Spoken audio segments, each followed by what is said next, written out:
Hello, all, and welcome back to a new episode of Movies and Us, a weekly gathering place filled with conversations about movies, stories, and connection. My name is Jennifer Hahn. And I'm Sarah Callan. And today we are going to be reviewing the film Sentimental Value. This has been an absolute darling and one that I think is near and dear to us. And we were joined by two very special guests. They've been on the pod many a times in the past before, but Eric and Hannah are here with us today. So do y'all want to introduce yourselves? Yeah, sure thing. So, hey, Sarah. Hey, Jen. Hey, Hannah. Great meeting you. I'm Eric from E Square Film Reviews, and I'm excited to be talking about one of my favorite movies, if not maybe my favorite movie of last year. Me too. I'm Hannah for our The Hannas, a show where we cover your favorite, least favorite, and new release horror movies, along with my husband, Matt Hanna. I am so excited to be talking about this movie on the pod because it was also one of my favorites, if not my favorite movie of 2025. We got the right folks, y'all. We got the right folks. Yep. So, Sarah, do you want to kick us off with an IMDb summary for Sentimental Value, and then we'll dive right in? Sure. An intimate exploration of family, memories, and the reconciliatory power of art. Ooh, very good. Very good. Deep. Yeah, that was really meaningful. Summaries that feel like it actually encapsulates the whole movie. Yes. Without overstaying its welcome. I'm like, why are IMDb summaries trying to prove themselves all the time by doing too much? Yeah. Okay, so in Movies and Us tradition, let's do our one-sentence summaries for Sentimental Value. Eric or Hannah, as our guests, do you want to share yours first? I can go. Okay. Mine is short but sweet. Generational Trauma, the movie. Ooh. I love that. So good. Oh, I love it. Eric, what is your one-sentence summary for Sentimental Value? Mine is sometimes showing I understand you can mean more than saying I love you. Oh, you're going to get me in my feels way too early.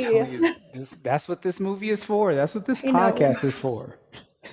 Oh my gosh. Well done. Well done. Sarah, what is your one-sentence summary for Sentimental Value? Are we gonna? We're all gonna be crying by the end of our one-sentence summaries. Is totally allowed. Like, tears are welcome. Judgment-free zone here on the pod, especially when we're talking about this movie. Yeah. When I posted my Letterboxd review for my third watch through today for this episode, I think I put like, what's the over/under on me crying on the episode? How many times do we think I'll manage? Oh, so good. Okay, Sarah, what is yours? Yeah, mine is renovations of both heart and home take time. Oh, that's really creative and sweet too. That was really good. My one-sentence summary is ironically and unironically, there's no place like home. All right. These are phenomenal summaries, if I do say so myself. Yeah, we did great. Yeah. Good job, team. All right. Well, strong start, y'all. Let's go. Let's go around and share high-level thoughts about Sentimental Value. We're not going to spoil this movie, and I actually think this movie is so important to go in without knowing how it ends and where the journey takes you. So we're going to share our high-level thoughts, and then we're going to give a spoiler alert, and that's where you need to stop listening if you haven't watched this movie yet. But how did this film land with each of you? Kind of high-level review and thoughts. Hannah, do you want to kick us off? Sure. As I said, I absolutely love this film. I think that it's rare to find a movie that resonates with me this much. I feel like I've had a lot of life experiences or relationships that I haven't been able to articulate with other people. I've never really felt like people really understood my very nuanced and strained relationships with my parents, but especially my father, until I saw this movie.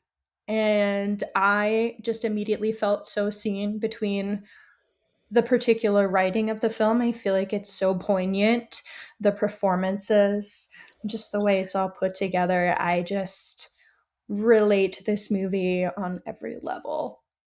And that is part of why it was so important to me seeing it last year. But yeah, I just think it's a gorgeous movie. And some of my more specific thoughts, obviously, we'll get into later. I'm trying to like be as least spoilery as possible. So I'll go You there. did great. That was so good.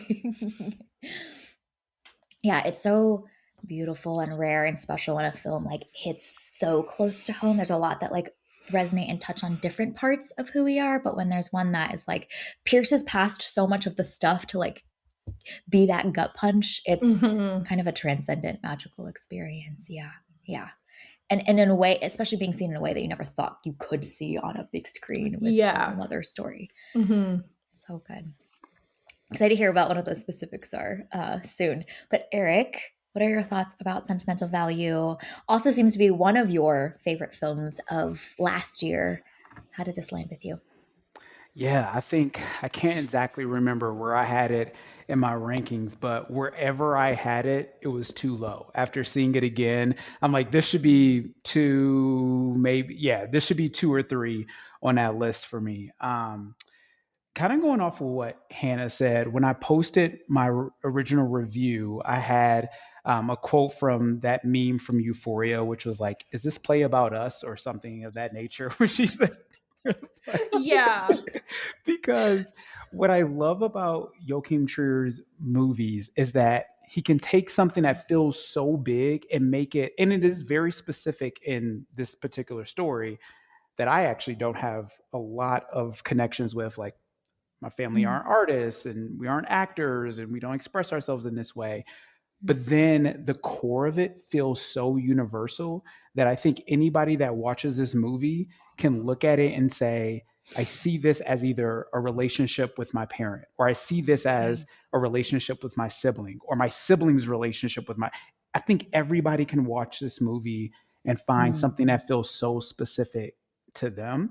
And that's what I love about this movie. For me, the specificity comes in the fact that sometimes expressing emotions is easier through art for me, or through the discovery of art, rather than words. And I think that this movie has so much of that, of how do we communicate with each other through actions and art rather than through words.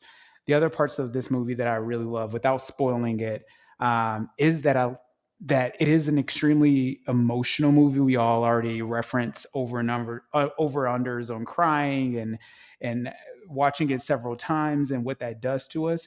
But there isn't a big, or maybe this is a spoiler, so kind of pseudo spoiler, but there isn't like a big yelling moment, big Oscar-y moment of catharsis.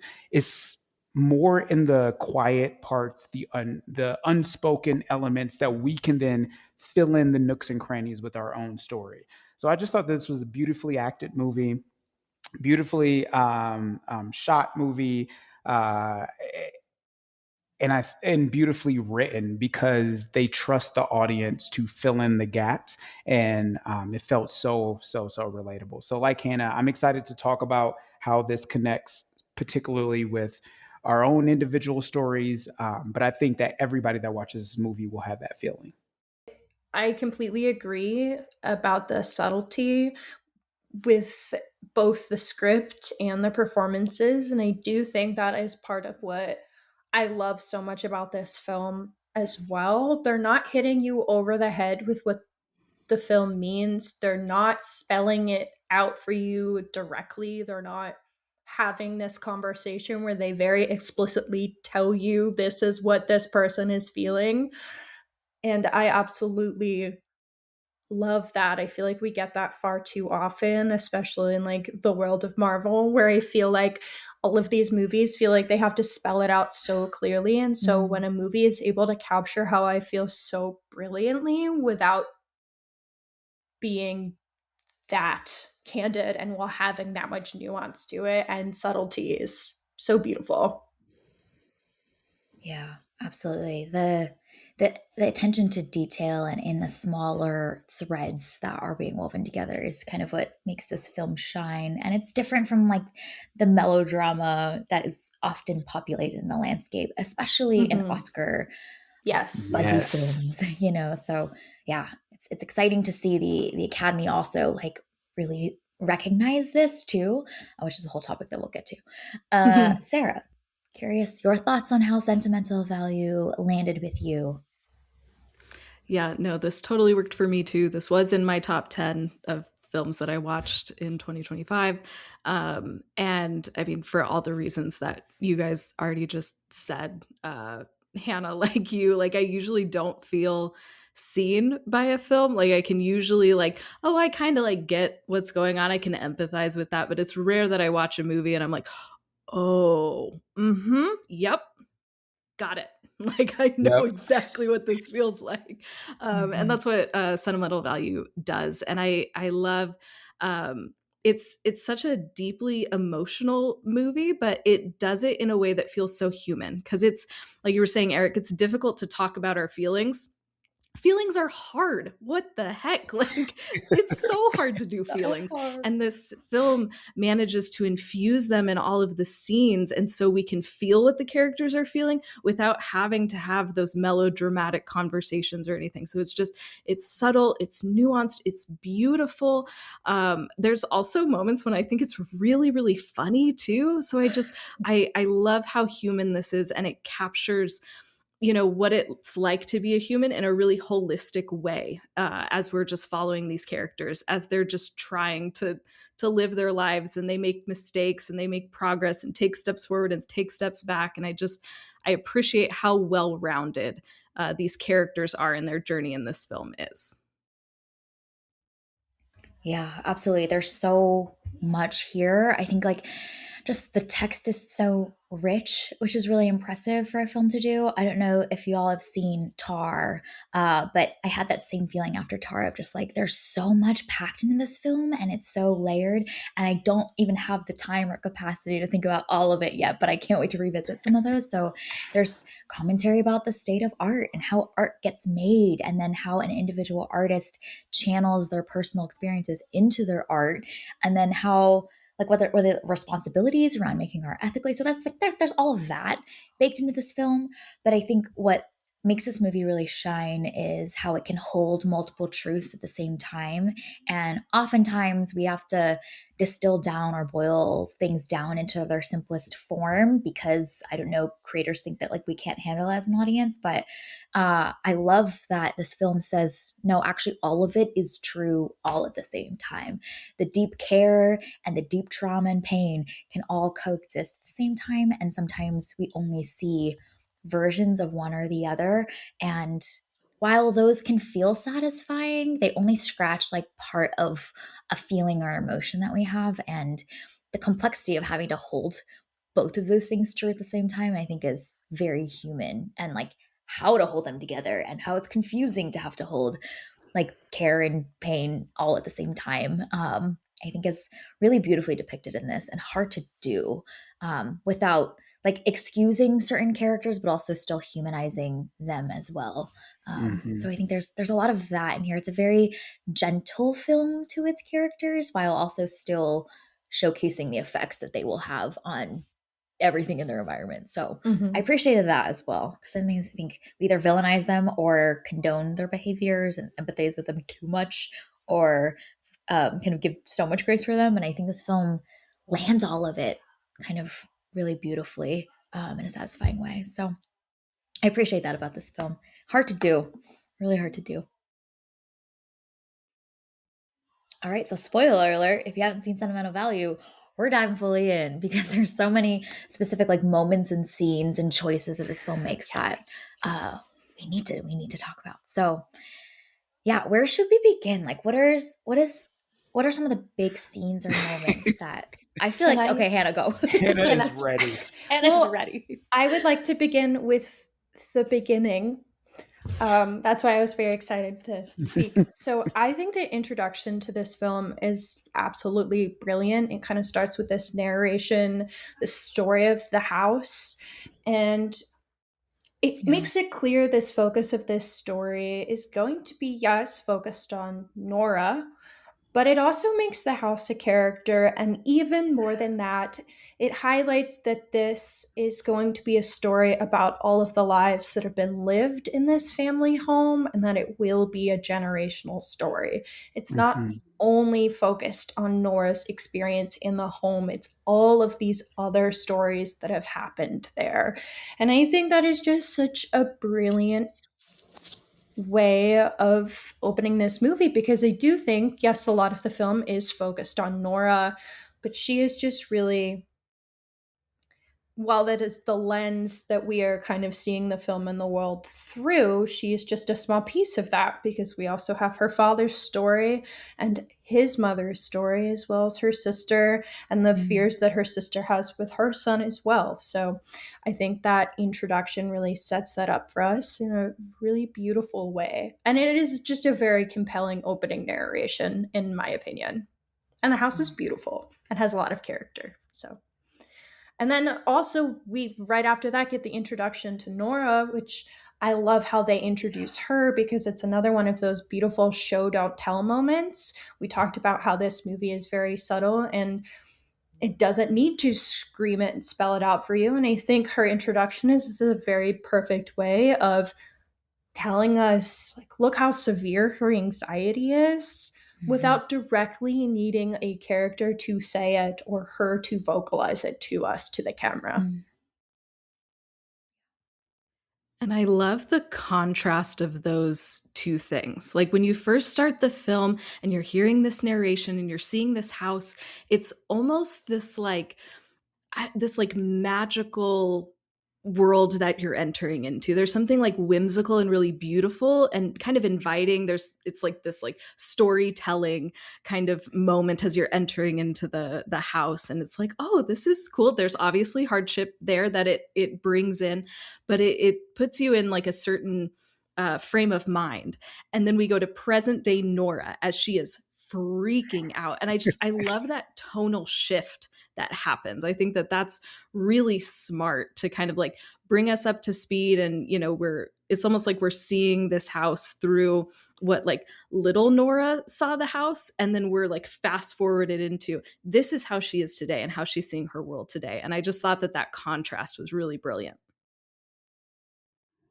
Yeah, there's this element of like if these walls could talk for the house, and like you said, Hannah, I love the fact that they ground the house as almost like a central character in in this movie. As the onlooker, you are looking at the going ons in this home as if you were a part of the home, if you were the home, and that for the folks who are in there, that is their life, that is their world, that is their time, either in that space or on this planet.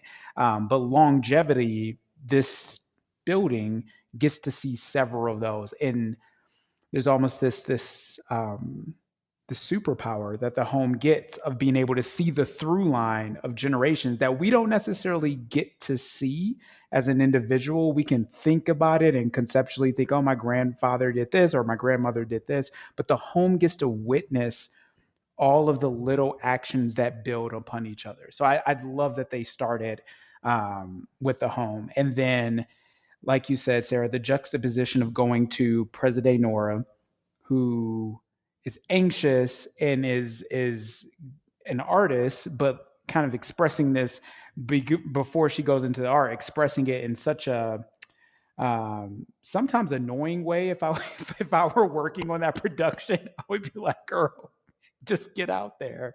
And then she goes on and has a great production, which to me it almost felt like a bit of that comedy that you were talking about, Sarah, when the play actually started. I was like, this is not what I expected from, like, what is this light, yes, a techno beat that's going on. But I thought those two things together was a perfect way to show, oh, this will be a sentimental type of movie, but this also will be very much about like what is it like in present day. And it also feels like by the time we get to meeting Nora, we already know her because we've seen her thread line, her storyline, her family lineage leading up until that moment. And it helps us, I think, frame also the rest of the film from a little bit more of a elevated lens with which to see who she is as a product of where she comes from, instead of, if we started the film opening with just her, like our loyalties, our investment is so deeply in just her, but it almost like there's this thread line in us of seeing her as a product of her storyline. And I love that the film doesn't harp on that too much for like the majority of the middle section for most of the film. And it's only until Agnes chooses to take the steps to go and find the archives and dig into her grandmother that then we almost zoom back out again and we can see every character passing down or learning traumas or responding to traumas, and all of the behaviors that they've ever made over the course of the whole film, problematic or not, we now see in that lens again. But the film almost plants that seed from the very beginning in the opening by framing everything from that lens, and then we revisit that lens again later. And I think it allows us to have space almost pre-created for us to have that greater empathy, that space for the all of the characters to be so imperfect, because we're not just like tied to just one character. We almost are, it's the whole family that we're invested in, wanting them to find healing, find common ground, understand each other. Like we're rooting for this whole family instead of just one protagonist, which I think is really essential to this film working as well as it does too.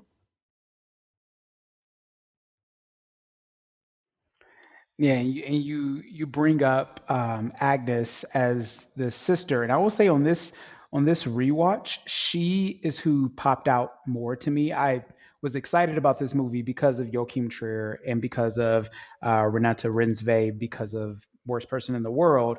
That was my introduction to him, and I think when I first watched it, I zeroed in on her and the movie and a little bit more of the Stellan Skarsgård because he's a big character. But on the rewatch, I feel like the Agnes character, so that's Ingas Ipsarda Lilius. Hopefully, I'm saying that right. But I focused in on her performance, and like you said, Sarah, or excuse me, Jen, that she turns the movie for me. I feel like she becomes sort of this center point. She's also sort of this mediator between her father and her sister.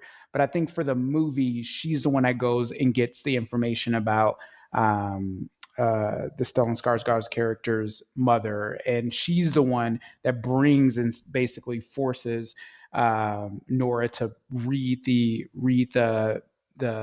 the script. So I feel like she becomes more of a central character than I even thought the first time I watched it. That's so interesting because I feel like the first time I watched it, I was mostly focused on Nora and Agnes. And then this second time, I was focused more on, like, obviously still focusing on them because they're fantastic. But I was more focused on Gustav and Rachel this time. I think the first time I watched it, I was like, I don't understand why everybody is so excited about Elle Fanning in this. Like, she didn't do anything tremendous for me the first time I watched it. But the second go around, I feel like I was really able to appreciate her and then what Stellan Skarsgård is doing even more than the first time. So it's just fascinating that even upon like rewatch, focusing on different characters. Mm-hmm. And it just goes to show how integral and important all of those storylines are.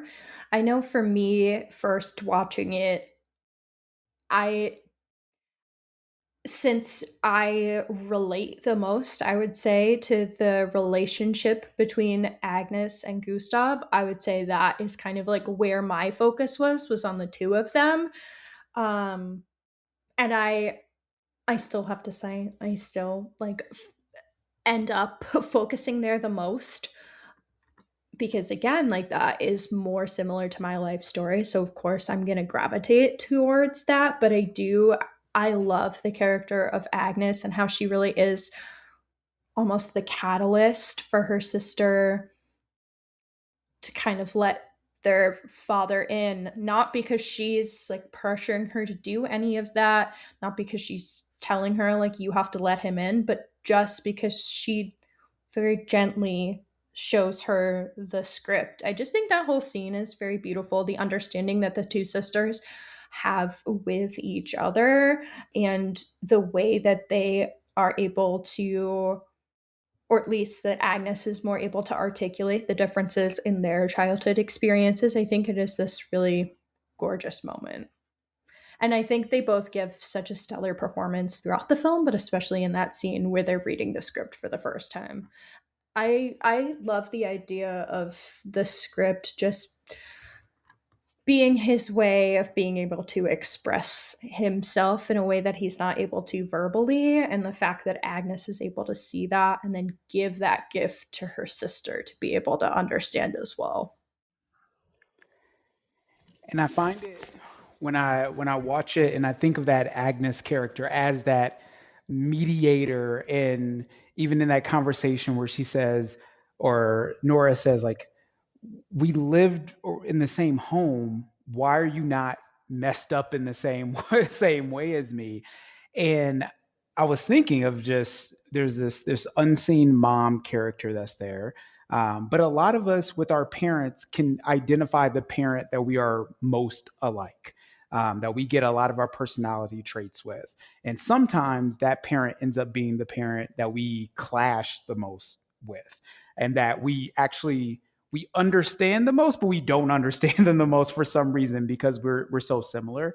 And I find Agnes is this sympathetic figure to her father, but part of me believes it's because you're not cut from the exact same cloth as him. You can look at him and feel sympathy and understanding because you don't look at him and think I'm looking in a mirror. You look at him and think I'm just this is just my father.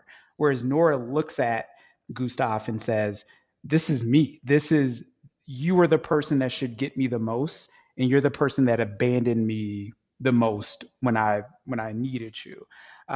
So thinking of those relationships on the rewatch, because you're right, Hannah. The first time I just focused in on Nora, Gustav, but on this rewatch, thinking of Agnes and how she relates to Gustav was fascinating.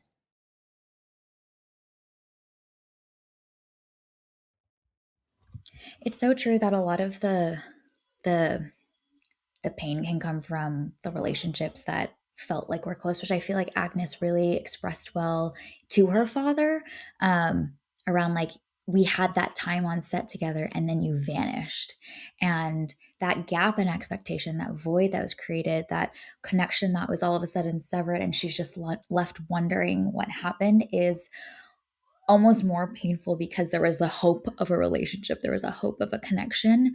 And I think it's fascinating to see that every person had their way of relating to each other, but they all looked so different. And so like even in the ending scene, with Nora and her father, they kind of aren't speaking to each other. I kept looking so closely to see, and they go from being like really far away to a little bit closer to a little bit closer, but like we never get to see them actually speak, and that they may never actually speak, and this creating this film together might be the only thing that they have to really understand each other. But that was their way to find reconciliation, versus Mm-hmm. Agnes maybe had the a capacity to express clearly in a way that is not how Nora is wired at all, or not ready to at this time in her life. um, I think that was really interesting too, the way that the two sisters found that healing, even a little bit, the progress towards it in very different ways. I love that you bring up that piece of the ending where you can see this recognition on their face that they have achieved something together and maybe learned to communicate in their way, the way that they're able to, without using words, because it really does seem like, they have, we know they haven't been able to articulate in words how they feel towards each other, besides in anger throughout the course of the Yeah. film. And you do get the vibe that he isn't able to articulate in an apology for how his trauma has impacted his daughters throughout the film, but I think we can infer that at least shreds of that apology, or at least his understanding of his himself or why he feels that way is in the script, that he is so determined to have his children read and be a part of. And so I do think it is this really beautiful conclusion of like, sometimes we can't communicate in words, but as long as we have some ability to convey that to the people we love, sometimes that's enough. And I know for me, like personalizing it a lot, my dad is on the spectrum, and so social cues aren't always there. And so there have been a lot of times in my life where I felt like I couldn't have like emotional conversations with him or really indicate things that were bothering me externally or within our relationship. And so for me, like seeing this ending and seeing that they were able to find a way to communicate with each other, I thought was just so beautiful. My dad actually has stage 4 lung cancer. And so for me, like seeing them, I was like, I might not have that, but like being able to live vicariously through the two of them being able to understand each other just a bit better is healing in its own way. I feel like the ending is just so beautiful and so healing. And that's part of why I love it so much. Thank you Thank for you. sharing that. I know Yeah. that that is hard to share, and it's just really beautiful to see the way that, like, at a meta level, the writers and creators of this film, that like that feeling that you have of healing something in you and living vicariously through these characters is the exact thing that I'm sure fueled so much of their creative process too. So you're connecting with the characters, but also in this weird way, like with the creative team that like were rooted for this and wanted to tell this story, and feeling that connective moment with them as well, of bringing this film to life is just like pretty incredible. So it's like those connective tissues are happening in so many different directions, and we're like far more connected than we even realize, which I feel like Nora and her father too also feel. They're wired so similarly, they have so much more in common than they even realize, but just couldn't have discovered or couldn't be expressed until someone took a step or took a gesture. And this film is kind of like that gesture for us as the audience too, of like, if you feel this way, you are not alone. We feel it too. So good. Eric, what were you going to say? I was just going to kind of reiterate sort of that ending feeling so realistic. Kind of at the beginning when I was talking about there isn't this big moment of catharsis. Like I think in a lesser movie that probably still feels really good. Like they come together and they're crying and they embrace. But I think that's sort of a fantasy of what we in our minds would love to happen. Um, but what you were saying, Hannah, is just like them looking at like her going through this scene and him looking at his daughter, who he made this movie for and connecting with, but looking at her playing his mother, who he feels probably a lot of complex emotions around, like love and sorrow, but also maybe some anger and abandonment from, and them not running to each other, but just looking at each other and recognizing we're both doing something very difficult, and I appreciate that we're doing it together. Um, to me, that feels the most realistic because you're right. They may never find the exact words to be able to communicate that, but they will always have this moment where they, of all the people in that room, understood who each other were. I'm also grateful that this movie didn't show Agnes or the different relationships with parents as like jealous of this, because I could imagine Agnes loved being on that movie set as the center of his world, probably because she picked up like, oh, Nora and Dad are like the same, like that, like that's his favorite child. But I get to be the center of the world in this moment. I'm glad I didn't pick up any of that because that would have probably lessened the fact that she understand that they need reconciliation, where she's perfectly fine with their relationship. And you can like feel the pain and like the when she's talking to him and she's like, no, I don't want my son to do the film. Like, yeah, it was a great few weeks, but then you left. And so you can feel that tension within her of, that was a great experience, but the fallout from that maybe made that not worth it. Like, there's a little bit of that tension there that I think is so important. And again, like, all of these characters are really well rounded and have all of those complexities within them. But the other thing that I love about the ending is that knowing that you were just talking about, Eric.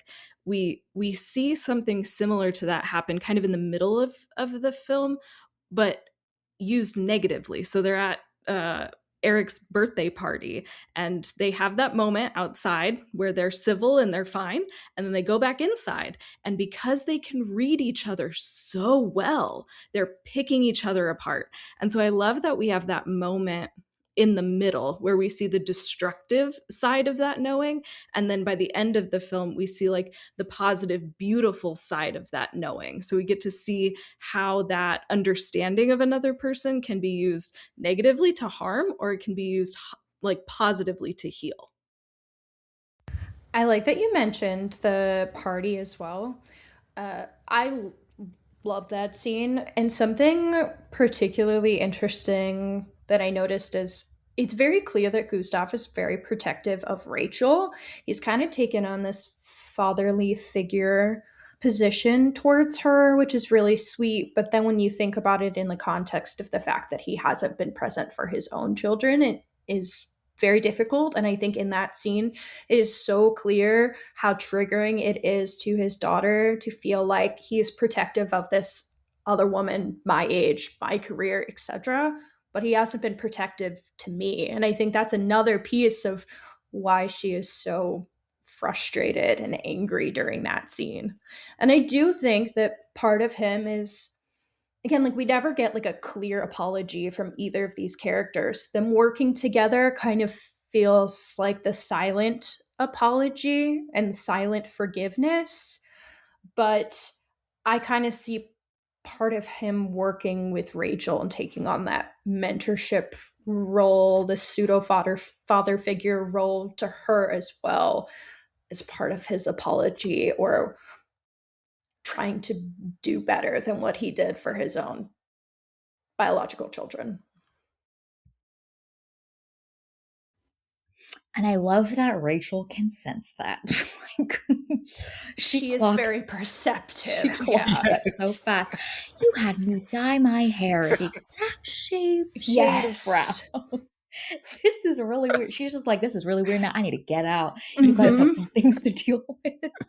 And I love that because obviously she's portrayed to be an incredibly world famous star. Like, this is like a big project with a renowned director. It's this like film has a lot of legs, and instead of taking it for herself for her own selfish gain, she knows when to graciously bow out and let, like, she does not need this, and I don't know, I feel like sometimes in conflict and in very volatile environments, it's actually also healthy to know when to leave and bow out and like remove yourself from the situation and letting it play out the way it needs to, instead of staying in the middle and kind of being in the way of something that is actually necessary for you to not be a part of anymore. And so it was really neat to see her like so kindly also just voice to him like, hey, I think it's not me.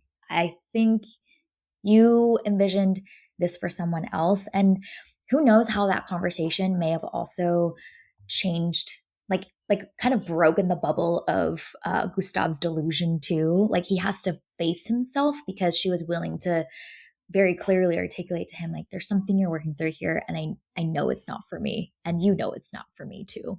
Like, let's not fool ourselves here. And so I think that was also a really beautiful moment with Rachel. I wasn't sure how to place her at the beginning because she's so like spritzy and charismatic and like airy and floats through the world, and she ends up showing this really great good side of her in that final act. And then she's never in the film again, I think, pretty much after that.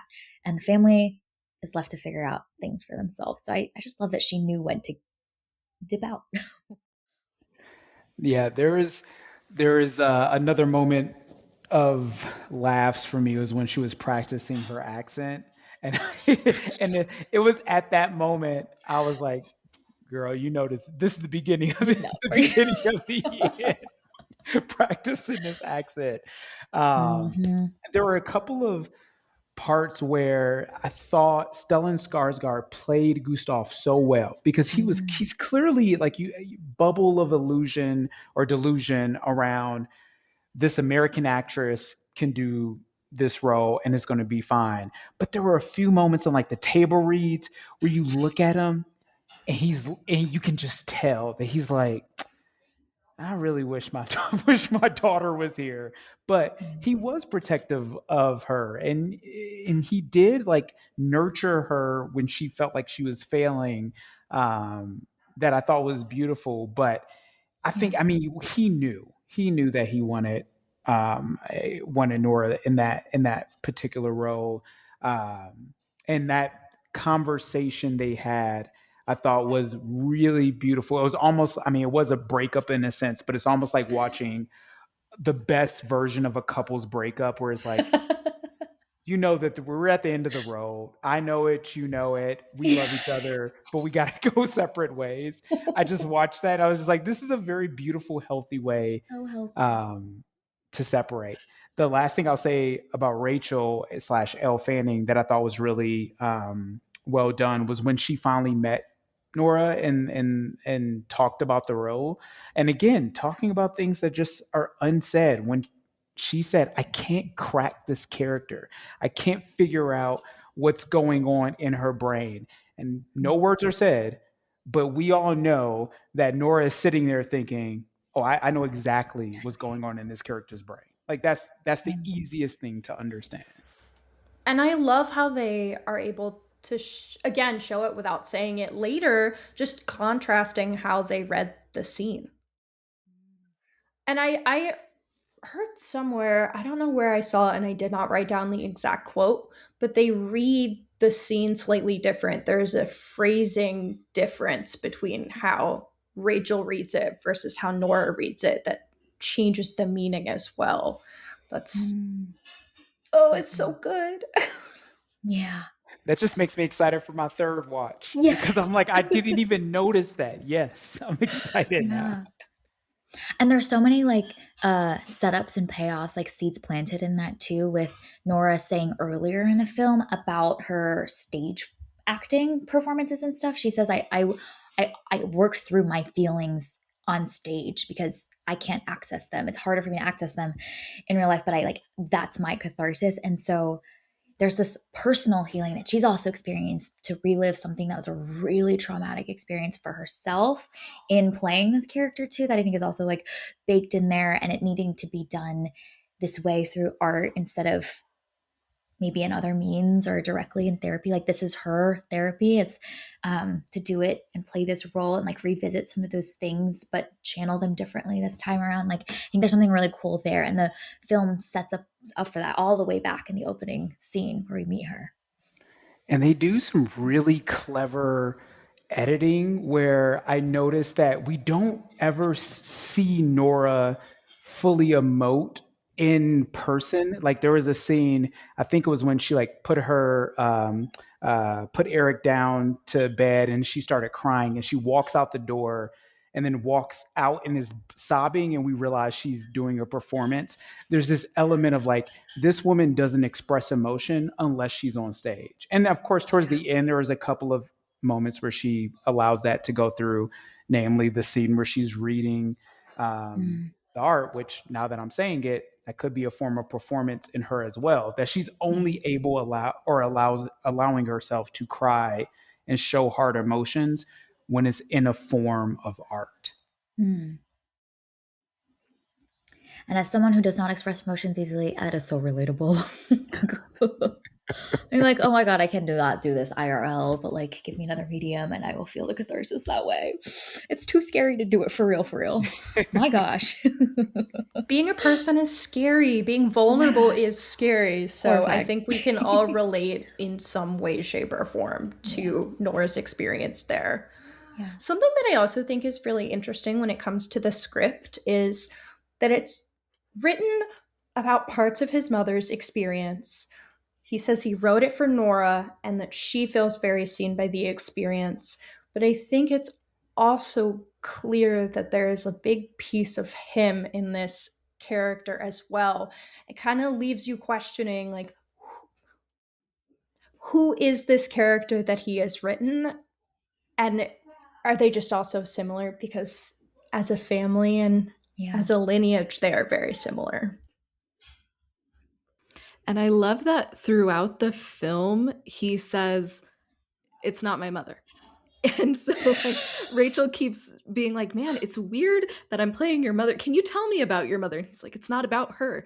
And I don't Mm. know, at first, like, I first read that as like him almost in like denial or something, or like not wanting to be like that vulnerable with Rachel. But then by the end of the film, you realize, like, oh no, it really wasn't his mom. It was this amalgamation of his Mhm. daughter, himself, and his mom, which is how a lot of people just write characters. You take bits and pieces from all these different people and kind of put them together. And so I love that he wasn't exaggerating, he wasn't deflecting when he gave those answers, but he was actually being truthful that that's not his mom. And I think that that added complexity is just another great little detail in this film. And I think that's why that conversation with Peter that happens at like the two-thirds mark of the film is so important, because Peter says to him, "You've always been really fascinated by this theme in your work over the course of your whole career. And this is the pinnacle. Like, this is the thing that is, you're actually going to do this story." But Peter's like, "You've always been circling around this." Ugh. So you just wonder, like, how much of those same feelings, experiences, places, headspaces has he also been in himself and experienced. And because it's showing up in his work throughout his career. And I also love what Peter says to him, which is like, everything you've done before has prepared you for this moment. And I think that was like the most perfect, encouraging thing to say to this character who's probably feeling really vulnerable, really scared to put this really personal work out and share it with people all of a sudden. But Peter saying, you've got this, you're ready. And everything you've done up to this point has led you here. Um, Gosh, what a great friend. Really knows what he needs, sees him clearly, and knows how to encourage him well. Okay. Other major shout outs we want to give for Sentimental Value before we wrap, because time is flying. We could probably talk about this film for hours. There's so much here. But what are the last big things you wanted to mention? I had a question for everyone. How did you guys interpret or feel about the fades to black between scenes? I feel like it's rare to see a movie that does the hard fade to blacks like that between every scene. So I wanted to see if you had any interpretation for it or any specific feelings about it.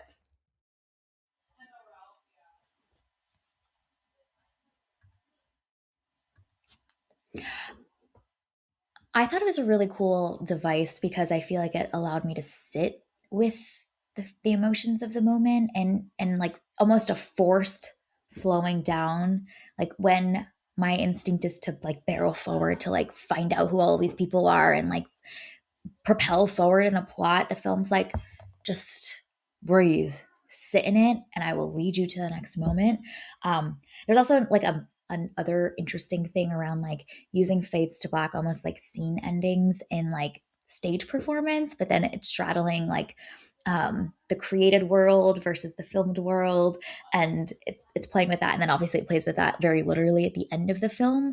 But I also read a little bit of that too, of like, this film itself is about a film director creating a film that's very deeply personal to them, and then it's like, oh, and then does that work at the next layer too of these directors as creative team making the film?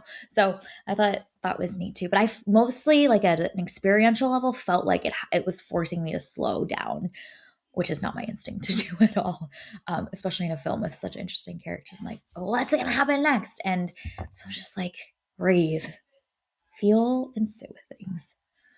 What about others?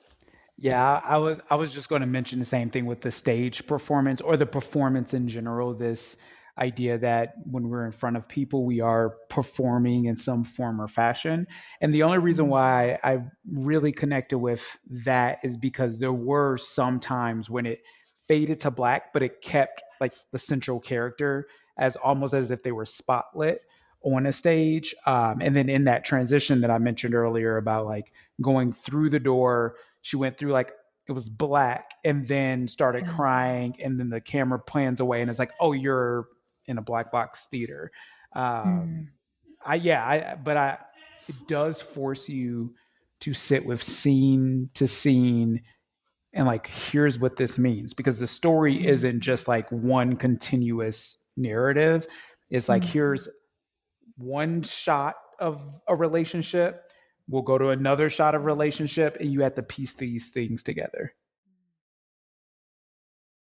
Yeah, I really liked that, cut to black kind of transition. For me, it felt natural. It almost felt like Mm. like rhythmic almost of like, okay, and now we're going to take a beat and now we're going to continue on. Like, I don't know, I liked how it felt. I felt like those always came at the right time. Scenes ended when they needed to end. There was only one transition that I really did not enjoy, and it's the one where Eric, do you already know what it is? I feel like I know what you're gonna Eric is say. ready. He knows. It's the one where like all of their faces are like superimposed in front of each other and the lights are like, I was like, I don't need this. What are we doing? Well, Why didn't we just fade to black? I think the issue is that it's so on the nose. I Yes. Yes. think that's where the struggle is if you've been getting what the movie's putting out up until this Mhm. point, you're like, yeah, I know. Thank Yep. you. But sometimes I try and look at movies from the perspective of someone who doesn't understand movies and I'm like, maybe some people needed that. Hmm. And I think the concept is lovely. The idea of what they're doing is lovely. Yeah, I also didn't need it there. I had notes about that as well. That it's that one, and it is so yep. it's so weird when you see it. Just like, what is going on? This is yeah, it's been very naturalistic and subtle this entire movie, and then this one. Um, They threw subtlety out the window for that no, Yeah, 10 for those few seconds. seconds. Yeah. It's like, we're not going to be subtle. nope. And then they come right back to subtlety, though. So it's just like a moment of madness, and then we're back. Hmm. There are two things that I still had left in my mind, and I don't really have like fully thought out emotions around them or ideas. But I thought it was one, it was very interesting seeing Gustav sort of come to reckon with his age and sort of Yes. how he is running out of time to mend what I believe he feels like is the most important relationship in his life, which is with his daughters, but specifically with Nora. Him going to see the older cinematographer and kind of being a little bit aghast by how the fact that like, oh, you got a limp now, you got a cane, and 15 years ago we were 55. What happened to Yeah. us? This may be my last film, so I think there was this element of like a ticking time, like a clock where he's like, I've got to fix this, but I don't know how to fix it. That I thought was interesting, and then um, well, I'll sit with that for a second. Any thoughts around that, or did y'all pick up on the same message around those? You said y'all. Yeah, I think for me, what really impressed me upon this like rewatch is that there are some times when Gustav looks young, and then there are some times when he looks really old and frail. And so I think that's a mix of obviously the acting, but also the cinematography. There are certain angles where his face is shot and he just looks like haggard and old. And then there are other angles where he looks young and spry, and it was really fascinating to see the way that his face is framed in certain shots that I really think can highlight the age or like diminish it. So I was really aware of that this second time around. And I definitely thought at first that there was going to be some plot about him dying because we see him. Okay, you thought Me that too, too. Hannah? Me too.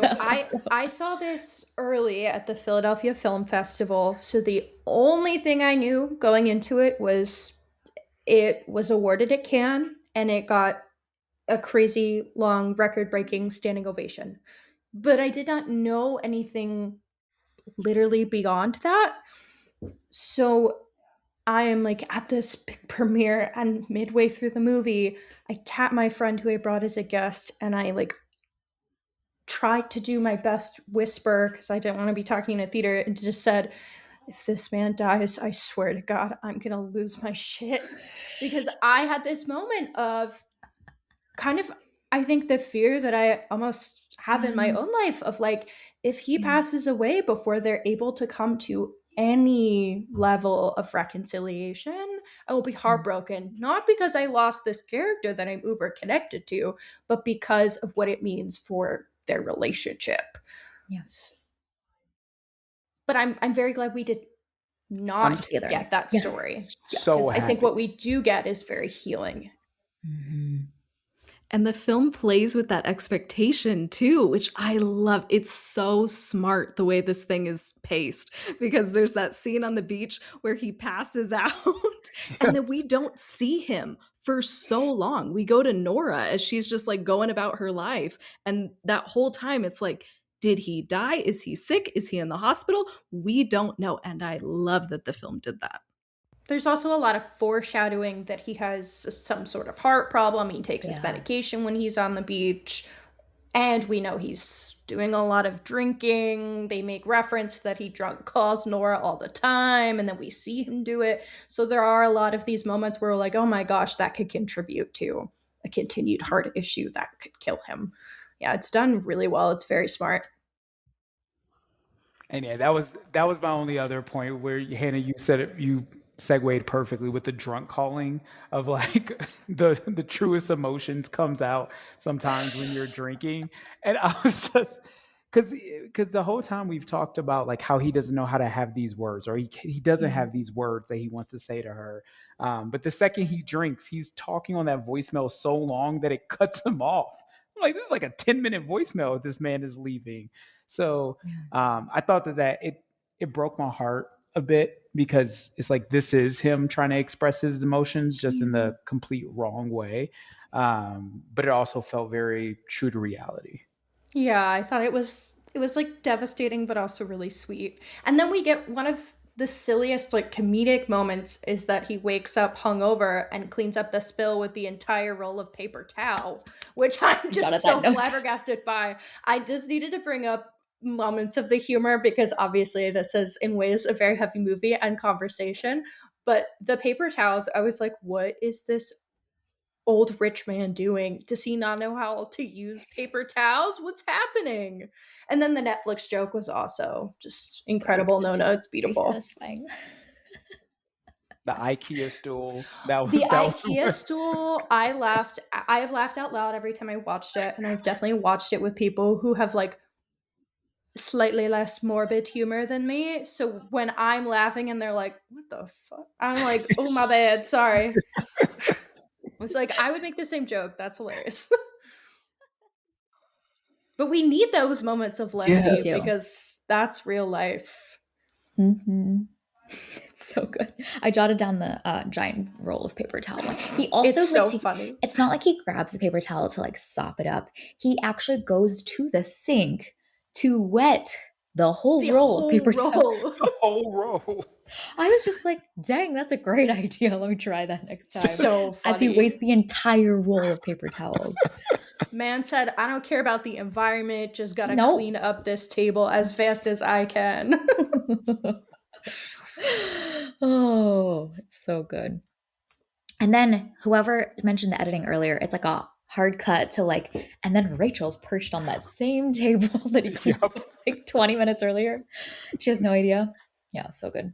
Oh, and I guess I know Jen, you're wrapping us up, but the last thing that I think we forgot to mention is just the fact that four Oscar nominations, well, Yes. four acting Oscar nominations for this film, all first time. Like that is I was not expecting it. I thought this movie would kind of be overlooked, especially with like it was just an accident and the secret agent starting to surge. But for all four of them, the four primary actors to get in, that's a win in my book. And hopefully we can take It's home at least one. Yeah, I think it's incredible and so well deserved. I think we'll at least get a Stellan win, which is going to be partially for this movie, partially a career win, but Yep. Yeah. we'll take what we get. Yep. I really just appreciate that the actress that plays Agnes, her name is escaping me right now. I just love that the Academy recognized her performance. I think it's the one that's most easily overlooked, but she does so much emotionally for this film. So I just love that that was recognized and that she just shines so bright in this film. The the other shout out that I want to give really quickly is just to the score. I think the score is so interesting and so varied. So many like musical styles in this, and it contributes to like the moments of levity that we need, because it'll be like a deeply emotional moment and then it's like some jazzy beat as she's like biking around town. But I think it's like indicative of her life where she's like trying to forget and like have a great day, but just so many interesting score moments that were just I just was a delight. So I wanted to give a shout out to the score. Yep. That was one of mine. I was really aware of the score when I was rewatching it today. It's just so indicative in the way that the score and silence play off of each other, I think is really, really brilliant and helps emphasize those moments when the music does come in, and then those moments when it has to be silent. So we have to sit in the uncomfortability of the moment. And I just, again, this film is so intuitive of what we need when, and it's just paced correctly from the script perspective, but then it's also the when to have music, when to not, I think is also paced really, really brilliantly. So good. So good. Gosh, we really could keep going, but there's so much here. We haven't I think like the whole like film process that's kind of shown here is also so interesting, but like that's the backdrop for this film as well. We clearly are big fans of Sentimental Value. We are rooting for it so hard in the Oscars this year. Thrilled to see the Academy love this film and like show up for it as much as it did. I think this is a film that in past years and decades would have probably been a little bit more overlooked, but the tastes are changing, they're expanding, they're more wide, and recognizing these like quieter, subtle, nuanced films that are just so expertly done. So we can't wait to see more people get to experience this film. But in the meantime, thank you so much, Eric and Hannah, for just sharing your heart for this film, some of the things that you really like treasure about this film, and also just how much it hit home for you. This is kind of one of my favorite episodes that we've gotten to do, because this is the magical thing that happens with movies, is like it speaks to us and it changes us and it transforms us and it heals us in ways that we could never expect. So thank you both for sharing. Thank you so much for having me on. Yes, thank you. Always a fantastic time talking to you and meeting Hannah. Yes, it was so fun to get to meet you. Love it, love it. Where can people find more of y'all on the interwebs, where they can follow, listen to more of your takes, your reviews? So we have episodes of Horror Hour with the Hannas wherever you find podcasts, and we post a ton on social media. So we're on TikTok, Instagram, Blue Sky, etc. We're also launching a new show, a Twin Peaks rewatch podcast, on Twin Peaks Day, February 24th. So you can check that out as well. I will be tuning in for that Twin Peaks pod. Yay! You can find me on Instagram and Threads at e_reviews. That's where I post my reviews, and then on Threads I just talk about anything movies, television. Sometimes I throw in some NFL content as well. So if you just want all my thoughts, you can follow me on Threads. Love it. We will include all of that, links to the show notes, lots of great content. Go follow both of them. They're just dear friends of the pod. We're so grateful. So go link in show notes to find where you can find more of them. In the meantime, we're just doing all of our Oscar homework these days, watching all the movies, reviewing all the movies, as many as we can on the feed here as we head into, actually we're right in the thick of like the best time of year for all of us movie lovers. So more Oscar nominated films and coverage coming soon on the feed. We can't wait. Come join us for this journey where we all do our homework together. All right, see y'all very soon. Thank you for listening to today's episode of Movies and Us. We are part of the Movie Archer podcast network, so check out moviearcher.com to learn more. Our name sums it up. We're all about movies and the powerful ways we can connect with each other and the world around us. This podcast is about all of us and our shared stories. You can subscribe to this podcast on Spotify, Apple Podcasts, or wherever you tune into your favorite shows. Drop us a rating review letting us know your thoughts about today's episode. Connect with us on Instagram, Threads, and Blue Sky at MoviesandUsPod, or email us at moviesanduspod@gmail.com. Check out our website, andusmedia.co, for the latest on Movies and Us and our other podcast, TV and Us. We hope you have an amazing week, and we can't wait to see y'all very soon.